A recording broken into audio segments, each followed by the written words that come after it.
চলে এসেছি আর একটা নতুন ব্লগ নিয়ে। আমার নতুন ব্লগে তোমাদের সবাইকে স্বাগত। শুরুটা দেখে বুঝতেই পারছো যে আজকে কলকাতা ছেড়ে, বাপের বাড়ি ছেড়ে ফিরে যাচ্ছি আমার নিজের সংসারে ব্যাঙ্গালোরে। বাড়ি থেকে বেরোতে আমার খুব দেরি হয়ে গেছে, ভীষণ তাড়াহুড়ো করে। দেখো না, বোন বাবা রীতিমতো ছুটছে, আমি শুধু এটা ঠাকুরকে ডাকছি যেন আমার ফ্লাইট না মিস হয়ে যায়। তো যাই হোক, দৌড়াতে দৌড়াতে গেলাম, দেখলাম ব্যাগ ড্রপের এখানেও বিশাল লাইন। তো ভিস্তারাতে আজকাল দেখছি প্রচুর লোক ফ্লাই করছে।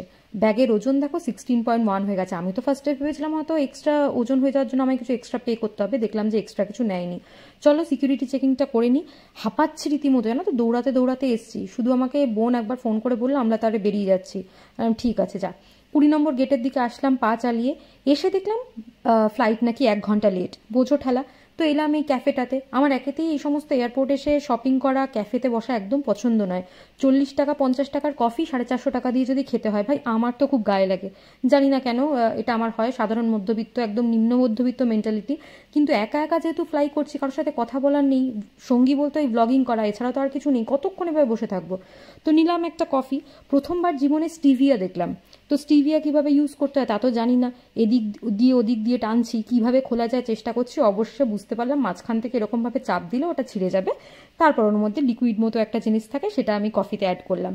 কত ব্যাক ডেটেড বলো, এখনো স্টিভিয়া ইউজ করিনি। যাই হোক, স্টিভিয়াটা দেওয়ার পর এক গাদা কিরকিরে মিষ্টি হয়ে গেল। আমি এত মিষ্টি চা কফি একদমই পছন্দ করি না। আসলে কি হয়েছে, আজকে না বিশ্বাস গেছে ওর বন্ধুদের সাথে ওয়ান্ডারলতে ঘুরতে। ও কি করেছে, যে ভাবছে ফ্লাইট ডিলে টিলে হলে মেসেজ বা মেল আসতে পারে, সেটা চেক করব। ও ফোনটাকে এরকম প্লাস্টিকের যে পাউচ মতো পাওয়া যায় সেগুলোর মধ্যে করে নিয়ে, পকেটে করে নিয়ে জলের মধ্যে নেমে গেছে। কপাল খারাপ থাকলে যা হয়, সেই পাউচের মধ্যে জল ঢুকে গেছে, পুরো ফোনের মধ্যে জল ঢুকে 12টা বাজিয়ে দিয়েছে। এদিকে 1 ঘন্টা, 4 ঘন্টা টোটাল ফ্লাইটটা লেট ছিল জানো।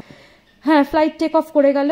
আর কি, আর কবে আসবো আবার জানি না, হয়তো খুব শিগগিরই আবার আসতে পারি, কিছুই বলা যাচ্ছে না। নিচে আমার প্রিয় শহরটা দেখা যাচ্ছে, রাস্তাঘাট বাড়িঘর, এরকমই ছোট ছোট সব বাড়িঘরগুলোর মধ্যে কোনো একটা হয়তো আমারই বাড়ি।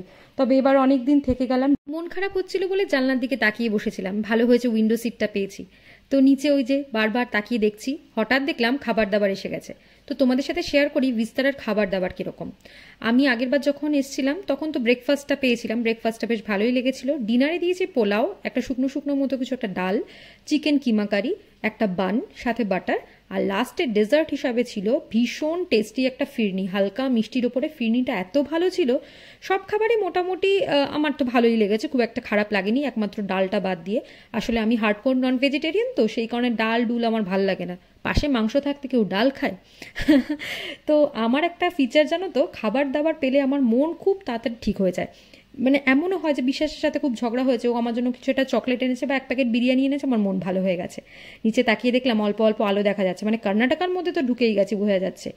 এই দেখা যাচ্ছে আমার অন্যতম প্রিয় আরেকটা শহর, সেটা হচ্ছে ব্যাঙ্গালোর। সত্যি কলকাতার পরে যদি আমি কোনো শহরকে মন থেকে খুব ভালোবাসি, সেটা হচ্ছে ব্যাঙ্গালোর। বুঝতে পারছি আস্তে আস্তে ফ্লাইটের যে নিচে ইয়েগুলো থাকে না, চাকাগুলো থাকে, সেগুলো খুলে গেল। এইবার দেখো টাচ করে গেল গ্রাউন্ড, ফ্লাইটটা টাচ করলো, নিজে পুরো ফিল করতে পারলাম। বসে আছি, আস্তে আস্তে লাগেজ নেব। প্রচুর লোকে লাইন দিয়ে অলরেডি দাঁড়িয়ে পড়েছে, আমি ধীরে সুস্থেই নামবো। বিশ্বাস ওয়েট করছে যদিও, তবু তাড়াহুড়ো করে কোনো লাভ নেই, একে একে সবাইকেই লাইন দিয়ে নামতে হবে। আমার সিটটা পিছন দিকে, সো টাইম লাগবে। বেল্ট নাম্বার 5-এ আমাদের লাগেজগুলো পাওয়া যাবে। বিশ্বাস বলেছিল ফালতু লাগেজের না, লাগেজের জন্য দাঁড়িয়ে থাকতে হবে, 1/2 ঘন্টা সেখানে নষ্ট হবে। এক কাজ করো, তুমি তো অল্প কটাই জামা কাপড় নিয়ে যাচ্ছ, একটা হ্যান্ডব্যাগ মতো কিছুতে নিয়ে চলে এসো। তোমরা তো নিজেরাই দেখলে ওজন 16.1 কেজি হয়ে গেছে আমার ওজন, মানে আমার ওজন না, আমার লাগেজের ওজন। মেয়েরা যখনই বাপের বাড়ি থেকে আসে লাগেজের ওজন বেড়েই যাবে, এটাই খুব স্বাভাবিক ব্যাপার। তবে আমার খুশি দেখো চেহারায়, দেখে নিশ্চয়ই বুঝতেই পারছো আই এম ব্লাশিং, হবেই, এটা খুব স্বাভাবিক ব্যাপার। আর এই মুভিং ওয়াকওয়েগুলো আছে বলে টার্মিনাল 2-তে বেঁচে গেছি। ব্যাঙ্গালোরের টার্মিনাল 2টা অসাধারণ বানিয়েছে, মানে মন ভালো করে দেওয়ার মতো একটা টার্মিনাল বানিয়েছে টার্মিনাল 2টা। কিন্তু হাঁটতে প্রচুর হয়, যাদের হাঁটার সমস্যা, বয়স্ক মানুষ, তাদের জন্য খুব চাপের। অনেকক্ষণ ওয়েট করার পর অবশেষে ব্যাগ পেলাম। বিশ্বাস তো তার মধ্যে 14 বার ফোন করছে, কি হলো হলো বলো, তুমি ফোন করলেই আমি আসবো। ঠিক আছে, ওই যে পিক আপ পয়েন্ট থাকে ওখানে। তো চলো পিক আপ পয়েন্টের দিকে এগোই। 7 নম্বরে দাঁড়িয়ে আছি। ওই যে আমার পতিদেব এসে গেছে। আমি ওর আর আমার দুজনের রিয়াকশনটা ক্যাপচার করে রাখতে চাই, সেই কারণে দুজনের রিয়াকশনটাই তোমাদের সাথে শেয়ার করছি। ভাবছিলাম ও কি আদৌ আমায় মিস করেছে, দেখে কি আমায় খুশি হবে। তো ওর এই হাসি মুখে এগিয়ে আসাটা ব্লগটা দেখে আমার নিজেরই মনটা আরও খুশি হয়ে গেল। সত্যি কতদিন পর দেখলাম, অনেক দিন পর, প্রায় 15 দিন এরকমভাবে ওকে ছেড়ে সেরকমভাবে তো থাকা হয় না। 15 দিনটা হয়তো তেমন কিছুই না, কিন্তু আমার কাছে অনেক বেশি, কারণ প্রথমবার ওকে ছেড়ে বাপের বাড়ি গেছিলাম বিয়ের এত বছরের মধ্যে। তো চলো পৌঁছে গেছি।